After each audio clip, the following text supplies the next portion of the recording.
ఉన్నారు? ఈరోజు చాలా ఈజీగా కేసరిబాత్ ఎలా చేసుకోవాలో తెలుసుకుందాం. ముందుగా ఇలా గిన్నె పెట్టుకొని 4 స్పూన్లు నెయ్యి వేసుకోవాలి. ఇప్పుడు ఇందులో డ్రై ఫ్రూట్స్ వేసుకోవాలి ఫ్రెండ్స్. లో ఫ్లేమ్లో పెట్టుకోండి, లేదంటే మాడిపోతుంది. ఇలా డ్రై ఫ్రూట్స్ వేగిన తర్వాత ఇలా వాటర్ పోసుకోవాలి ఫ్రెండ్స్. మనం 1 గ్లాసు రవ్వ తీసుకుంటే 3 గ్లాసులు వాటర్ యాడ్ చేయాలి. అలాగే పంచదార కూడా 1 గ్లాస్ వాటర్ చేయాలి. 1 గ్లాసు రవ్వకి 1 గ్లాస్ పంచదార, 3 గ్లాసులు వాటర్. ఇలా వాటర్ యాడ్ చేసిన తర్వాత ఇలా తిప్పాలండి. ఇలా తిప్పిన తర్వాత పంచదార కూడా దీనిలోనే యాడ్ చేసేయాలి. పంచదార ఇలా యాడ్ చేసి ఇలా తిప్పుతూ ఉండాలి. పంచదార కరిగే వరకు తిప్పండి. ఇలా తిప్పిన తర్వాత ఇలా కలర్ యాడ్ చేసుకోవాలి ఫ్రెండ్స్. ఇది పూర్తిగా ఆప్షనల్. పసుపు కలర్ రావడం కోసం కలర్ యాడ్ చేశాను. ఇది పూర్తిగా ఆప్షనల్ ఫ్రెండ్స్. మనకు అవసరం లేకపోతే స్కిప్ చేసుకోండి, వేయకపోయినా పర్లేదు. నేను కలర్ఫుల్గా ఉంటుందని కలర్ కొంచెం యాడ్ చేశాను.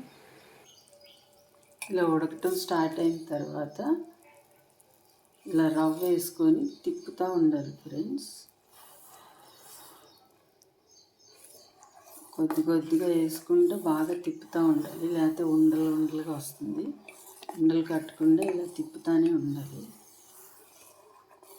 కొద్దిగా వేసుకుంటూ తిప్పుతూ ఉండాలి. లో ఫ్లేమ్లో పెట్టుకోండి, అప్పుడు మీకు ఈజీగా అవుతుంది.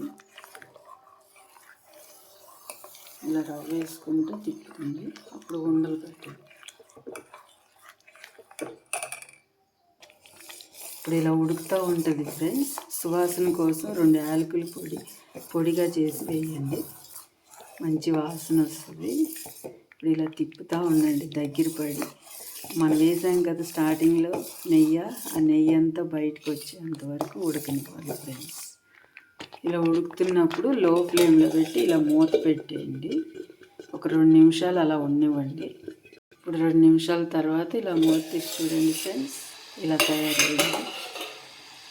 చూడండి ఫ్రెండ్స్, ఇలా లో ఫ్లేమ్లో పెట్టి 2 నిమిషాలు ఉడికించడం వల్ల రవ్వ బాగా ఉడికింది, ఇలా స్మూత్గా వస్తుంది. అంతే, కేసరిబాత్ రెడీ. ఇలా ఈ కన్సిస్టెన్సీలో ఉండాలి ఫ్రెండ్స్. అంతే ఫ్రెండ్స్, ఇలా గిన్నెలో తీసుకొని సర్వ్ చేసుకోవడమే.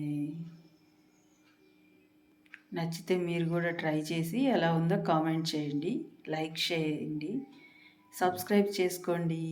Okay, bye. Have a nice day.